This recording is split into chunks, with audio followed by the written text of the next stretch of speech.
संगमनेरमध्ये आगामी निवडणुका लक्षात घेऊन महायुतीची महत्त्वपूर्ण बैठक पार पडली। या बैठकीला माजी खासदार सुजय विखे आणि आमदार अमोल खताळ उपस्थित होते।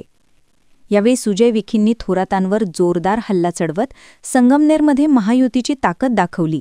संगमनेरमधील या बैठकीची राज्यभरात मोठी चर्चा सुरू आहे। संगमनेर विधानसभा मतदारसंघावर अनेक वर्षांपासून काँग्रेसचे नेते बाळासाहेब थोरात यांचे वर्चस्व राहिले आहे। मात्र आगामी स्थानिक स्वराज्य संस्था आणि विधानसभा निवडणुकांच्या पार्श्वभूमीवर महायुतीने कंबर कसली आहे। याच अनुषंगाने आयोजित बैठकीत सुजय विखे यांनी कार्यकर्त्यांना मार्गदर्शन केले आणि थोरात कुटुंबावर सडकून टीका केली।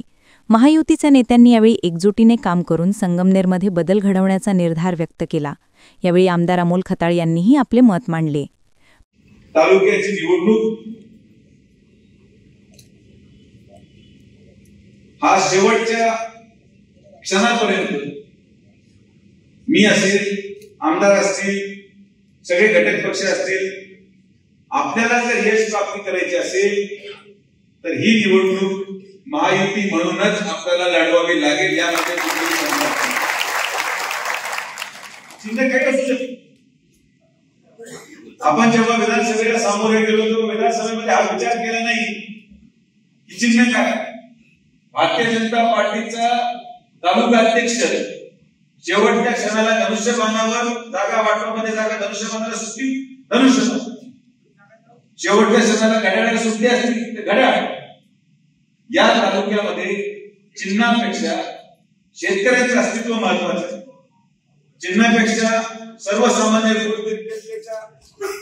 अपेक्षा जनरेटर सर्वसामान्य गोरगरिबांचे अपेक्षा पूर्ण करणं महत्वाचं आहे। हा कोणाचा एकट्याचा स्वाभिमान नाही, ही कुठली एकट्याची महत्वाकांक्षा नाही। सुजय विखेला काय वाटतं, आमदार अमोल खताळांना काय वाटतं, कपिल पवारांना काय वाटतं, किती निवडणूक नाही, संगमनेर तालुक्याला काय वाटतं। संगमनेर तालुक्याला वाटतं की आपण सगळे एक संघ राहिलं पाहिजे, शेवटच्या लढ्यापर्यंत उभं राहिलं पाहिजे आणि माननीय आमदार राधाकृष्ण विखे पाटील साहेबांच्या नेतृत्वाखाली आणि आमदारांच्या मार्गदर्शनाखाली महायुती पूर्ण ताकदीने या संगमनेर तालुक्यामध्ये पुढच्या 3 महिन्यांमध्ये प्रत्येक निवडणुकीला सामोरे जाणार आहे। ज्यांना त्यांच्या संध्याकाळची सोय इतर ठिकाणी होती ते लोक एक दिवस आमदाराकडे बसतात, त्याच्यानंतर माझ्याकडे येतात, त्याच्यानंतर तिकडे येतात आणि मग शेवट त्यांचा रस्ता हा यशोधनकडे असतो। या लोकांना संगमनेर तालुक्याच्या विकासामध्ये रस नाही। या लोकांना संगमनेरच्या विविध प्रश्नांमुळे त्यांना काही देणं घेणं नाही। फक्त कसं हे सगळं एक परिवार तुटेल या दृष्टिकोनातून काही ठराविक लोक कामाला लागलेले आहेत आणि त्या होऊ देणार नाही। आम्ही एक होतो आहोत आणि संगमनेरची अस्मिता टिकवण्यासाठी आम्ही शेवटच्या श्वासापर्यंत एक राहणार। याच्या नेतृत्वामध्ये आपण 14+30 असं 44 कोटीच्या कामाचं भूमिपूजन आपण लवकरात यापुढे ते काम सुरू झाल्यानंतर 1.5 वर्षानंतर तळेगावच्या त्या भोजापूर चालीच्या कुठल्याही गावाला पाण्यासाठी भांडावं लागणार नाही। हा शब्द मी तुम्हाला माननीय आमदार साहेब मुद्दा क्रमांक 2 साकूर उपसा जलसिंचन योजना जी तत्कालीन आमदारांनी जलसंधारण विभागाकडे हस्तांतर केली होती, ती जलसंधारण विभागाकडून जलसंपदा विभागाकडे मागच्या आठवड्यामध्ये मंजुरी आपण घेतलेली आहे। आपण साकूरमध्ये मेळावा घेऊन त्या साकूर उपसा जलसिंचन योजनेचा झालेला डीपीआर हा जनतेपुढे मांडू आणि माझ्या शब्दावर साकूर जिल्हा परिषद मतदान टाकू शकतो की 6 महिन्यामध्ये साकूर उपसा जलसिंचन योजनेचं काम तुम्हाला सुरू करू। उपसा सिंचन योजना असेल सगळ्या योजनांचं त्या गावामध्ये जाऊन आपण जो डीपीआर तयार केला त्याची माहिती तुम्हाला देऊ आणि अजून काही राहिलं असेल, मी म्हणत नाही की सगळे काम होतील, तरी सुरुवात आपल्याला साकूर उपसा जलसिंचन योजनेमध्ये उदाहरण द्यायचं झालं तर पाण्याच्या उपलब्धतेचं प्रमाणपत्र लागणार नाही। योजनेचं डीपीआर तयार आहे, हे फक्त निवडणूक अजून 1 महिनाभर लांबली तर तुम्हाला प्रशासकीय मान्यता पण आम्ही देऊ शकतो. तर जे जे विधानसभेमध्ये आपण लोकांना शब्द दिले ते शब्द पूर्ण केल्यानंतरच परत पुढच्या विधानसभेमध्ये महायुती सरकार आमदारांच्या नेतृत्वामध्ये बदल लागायला. आप लड़ो, हम आपके पीछे नहीं है. संघटनात्मक निवडणुकीमध्ये कोणीही एक व्यक्ती त्याचा निर्णय घेऊ शकत नाही. ना तो निर्णय एकटा सुजय विखे घेऊ शकतो, ना तो निर्णय एकटे अमोल खताळ घेऊ शकतात, ना तो निर्णय एकटी राष्ट्रवादी काँग्रेस घेऊ शकते. या तालुक्यामध्ये जो निर्णय होईल त्या निर्णयामध्ये आपण पुढच्या 2 दिवसांमध्ये एक समिती स्थापित करणार आहोत. त्या समितीमध्ये आमदारांच्या अध्यक्षतेखाली घटक पक्षाचे सर्व प्रमुख हे नेमले जातील आणि ज्याला कोणाला इच्छा असेल पंचायत समिती लढवायची, ज्याला कोणाला इच्छा असेल जिल्हा परिषद लढवायची, त्यांनी त्याची इच्छा त्या समितीच्या सदस्यांपैकी कुठल्याही एक सदस्याकडे तुम्ही तुमचं मत व्यक्त करू शकता.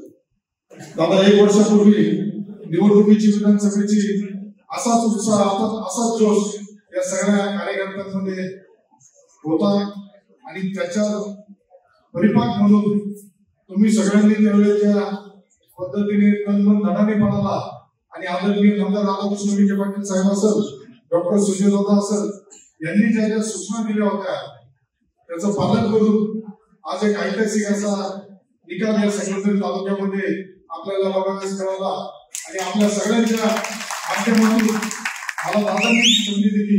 म्हणजे दादांनी खरं सांगितलं, माझा आणि दादांचा परिचय खूप कमी होता.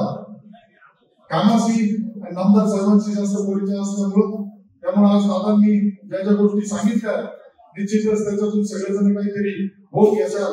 कारण मीच आग्रह झाला होता का माझी अडचण खूप मोठी आहे, मी जर कोणाला गाडीत जरी घेतलं तरी गाडीच्या भाईवाला नाराज होतो, पण दादा गाडीत 5 जण बसू शकतो, 6 बसून सुद्धा आवड झालं.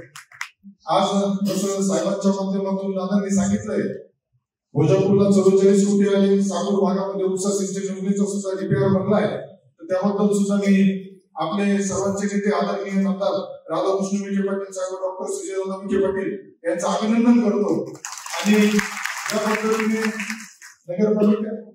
नगरपालिका आली होती, जिल्हा परिषद पंचायत समिती नंतर होणार आहे, परंतु अतिशय चांगला निर्णय दादांनी घेतलाय एक समिती स्थापन करण्याचा. आणि या समितीमुळं माझ्यावरचा निम्मा भाग कमी झाला, पण मागून आवाज येत होता सगळे अर्ज माझ्याकडेच म्हणायला बसले आहे, आमदाराला असं इच्छुक झालं. त्यामुळे जे काही येतील त्याचा पूर्ण अधिकार उद्या शिवसेना, भाजप आणि राष्ट्रवादी RPI महायुती म्हणून आपल्याला काम करायचं आहे. आपल्या सरकारच्या माध्यमातून आदरणीय फडणवीस साहेब असेल, आदरणीय शिंदे साहेब असेल, आदरणीय अजितदादा असेल, यांच्या माध्यमातून जो काही विकासाचा डोंगर गेल्या 3.5 वर्षापासून सुरू आहे. पहिला आपला 2.5 वर्षाच्या महायुती सरकारच्या कालावधीमध्ये सुद्धा लोकाभिमुख योजना भरपूर राबवण्यात आल्या आणि त्यावेळेस दादांच्या सूचनेनुसार आपण ज्या ज्या लाभार्थ्यांना लाभ दिला गेला होता त्या प्रत्येक लाभार्थ्यापर्यंत पोहोचून आपली भूमिका त्यांना स्पष्ट दाखवली होती, बोलून दाखवली होती की आम्ही विकासासाठी या निवडणुकीमध्ये लढत आहे.